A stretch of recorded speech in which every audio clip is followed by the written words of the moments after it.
నమస్కారం. ఈరోజు మనం చాలా మందికి మనసులో మెదిలే ఒక ప్రశ్న గురించి మాట్లాడుకుందాం. అంటే మనకు ఇది మంచిది, ఇది సరైనది అని బలంగా అనిపిస్తుంది చూశారా? అది చేయాలా? లేక మన కర్తవ్యం, మన ధర్మం ఏదైతే చెబుతుందో అది చేయాలా? ఇది భగవద్గీతలో చాలా ముఖ్యమైన అంశం కదా. భగవద్గీత ధర్మం వర్సెస్ భావోద్వేగం, సరైనదని అనిపించేది ధర్మం కాదు అని ఈ మూలం ఆధారంగా దీని గురించి కొంచెం లోతుగా చూద్దాం. ఎందుకంటే కురుక్షేత్రంలో అర్జునుడి పరిస్థితి అదే కదా. అటు పక్క ఉన్నది స్వంతవాళ్లు, గురువులు. వాళ్లని చంపడం ఎంత ఘోరమనిపిస్తుంది. యుద్ధం వద్దు, ఇదే కరుణ, ఇదే మంచి పని అని. అతని మనసు ఎంత మదనపడి ఉంటుంది. కాని కృష్ణుడేమన్నాడు? అది అసలైన ధర్మం కాదు, అది కేవలం ఒక ఎమోషనల్ వీక్నెస్, ఒక భావోద్వేగ బలహీనత మాత్రమే అన్నాడు. పైకి చూస్తే అది గొప్ప గుణంలా కనిపిస్తుంది, కాని ఆ సందర్భంలో అది తప్పు అని చెప్పారు. అసలు ఏంటి తేడా? భావోద్వేగానికి ధర్మానికి మధ్య గీత ఏం చెబుతోంది? అవును, ఇది గీత మనకు నేర్పించే అతి కీలకమైన పాఠాల్లో ఒకటి. చూడండి, మన భావాలు, మన ఫీలింగ్స్, అవి నిజమైనవే, చాలా శక్తివంతమైనవి కూడా. కాని అవి ఎప్పుడూ నిజం లేదా ధర్మం అవ్వాలని లేదు. ఇక్కడే కొంచెం జాగ్రత్తగా ఉండాలి. గీత చాలా స్పష్టంగా చెబుతుంది ఏంటంటే, ధర్మం అనేది మన ఇష్టాయిష్టాల మీదో, మనకు సౌకర్యంగా ఉందా లేదా అన్నదానిమీద ఆధారపడి ఉండదు.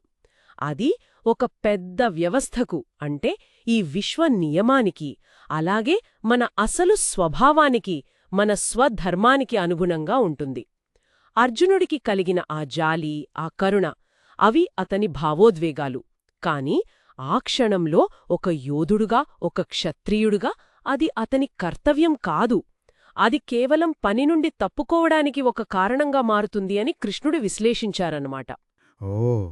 అంటే కొన్నిసార్లు ధర్మాన్ని పాటించడం అనేది చాలా కష్టంగా ఉంటుందన్నమాట.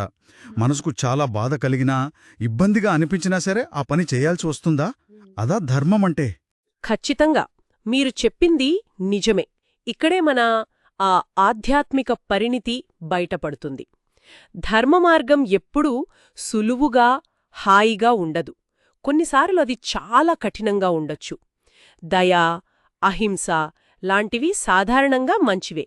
కాని అవసరమైనప్పుడు, ధర్మం నిలబెట్టడానికి అవసరమైనప్పుడు యుద్ధం చేయడమే క్షత్రియ ధర్మం అని కృష్ణుడు చెప్పారు కదా.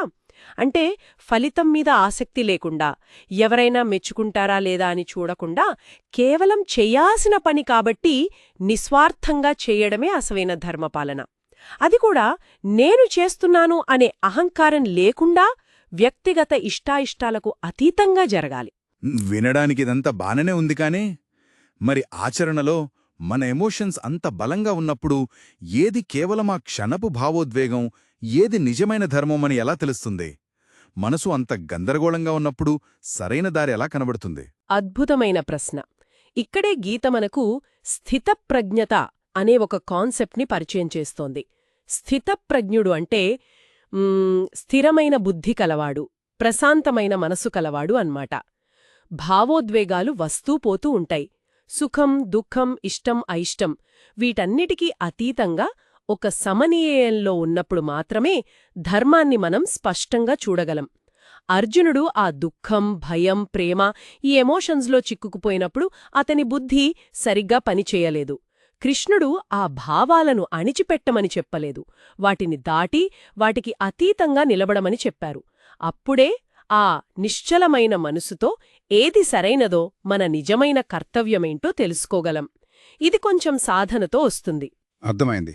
అంటే సింపుల్గా చెప్పాలంటే, మనకు హాయిగా, సుఖంగా అనిపించేది ఎప్పుడూ ధర్మం కాకపోవచ్చు.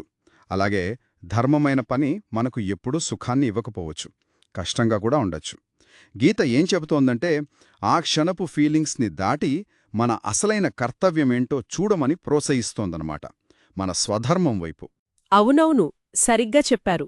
ఇది భావోరాను పక్కన పెట్టేయమని కాదు, వాటిని గుర్తించాలి, కాని వాటి ప్రభావంలో కొట్టుకోకుండా స్పష్టమైన బుద్ధితో, నిస్వార్థంగా మన పాత్రను మనం పోషించాలి. చివరికి ధర్మం అంటే మనం ఏం చెయ్యాలని అనుకుంటున్నామో అది కాదు, ఈ విశ్వ వ్యవస్థలో మన పాత్ర ప్రకారం మనం ఏం చెయ్యాలో అది. మన ఉనికికి అసలైన అర్థం అదే. మరి వింటున్నవారు ఆలోచించడానికొక విషయం.